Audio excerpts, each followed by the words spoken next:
Hey there, welcome to Escapades the podcast.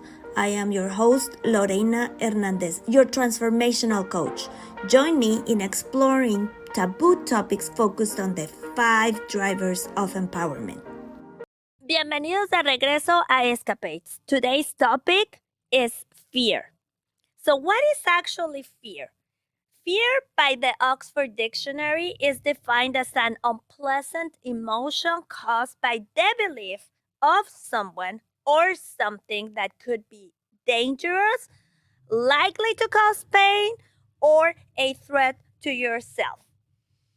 When we think about fear, we also need to consider a little bit about how fear is embraced or accepted to our body. When we are thinking about fear being present around us, we have one component that is called the lizard brain or the amygdala. So let's picture this. We detect fear, and right immediately we jump into what is a survival mode. Why? Because we want to steer away from that danger as quickly as possible. What are symptoms that we are experiencing fear? It could be stuff that is we're reluctant to try new things. We start self-sabotaging ourselves. We carry low self-esteem. We sometimes have fear because we're too perfectionist, or we are involved in a specific challenge and we are fearful of jumping in, right? So there are, statistically speaking, we have uh, studies that have provided us with valuable data, such as 31.1% of people in the United States experience as adults fear. From that 31.1%, 4.7% are considered panic attacks. Guess what, ladies? Please open your ears because it was shocking to me when I read it. This is more common in females because we rank on the 63 percentile. And most of those 63 percentile are people who belong, or those of us who were born in what's called Generation Z, which ranges from 1997 to 2012. Curiously, the people who are less anxious or the least affected are the people who, I guess, belong to the baby boomer generation, because they're 60-year-olders right now. And two states that are kind of like the opposite poles.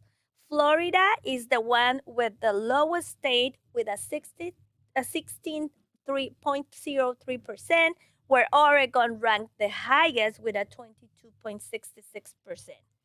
So it is important for us as leaders to deal with fear on a daily basis. And 4 things we do to confront fear once it's activated in the amygdala are what we call the 4 Fs.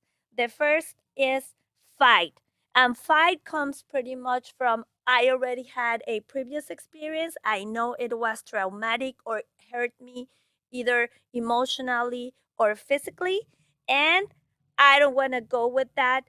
So I decide just to fight against it. And that's when we can even become aggressive. Second F is going to be flight. And by flight is kind of, I see the fear, my survival instincts get activated, and I run away from it as far as I can. Picture it as when you are, let's say, walking down the street and you imagine you run into a tiger and you say, I want to get away from here, patitas pa que las quiero, and I run and run and run because I need to save myself from that predator. Next one is going to be freeze. And by freeze, yes, it's exactly what you're thinking. You have a situation that is causing you so much fear that you literally stand still and hope that by staying still and not speaking and not taking action, all of a sudden the threat is going to go away. The last one is going to be fun. And by fun is we're talking about how I can try to stay safe because what's happening is really concerning to me. So on my brain, I start thinking maybe if I give up and I cooperate with what's happening, it's gonna be less harmful for me. So I'm gonna leave you with that thought. If you are interested into learning more about what fear is and how to rethink it so it can be empowering to you as a leader, please contact me, either email me or reach out on social media. The information is below. That wraps up another insightful episode of Escapades the podcast. We hope you have enjoyed our discussion today. We will be discussing another taboo topic weekly. Before we go, if you have found value in our content, please share it. It helps us reach more people like you. Also, connect with us on LinkedIn, Instagram, and Facebook. We would love to hear your thoughts and ideas for future episodes. And if you're interested in scheduling a coaching session with me, the link is on the show notes. I'm always happy to help people achieve their personal and professional goals. Thanks again for living this journey with me. Until next time, keep escaping.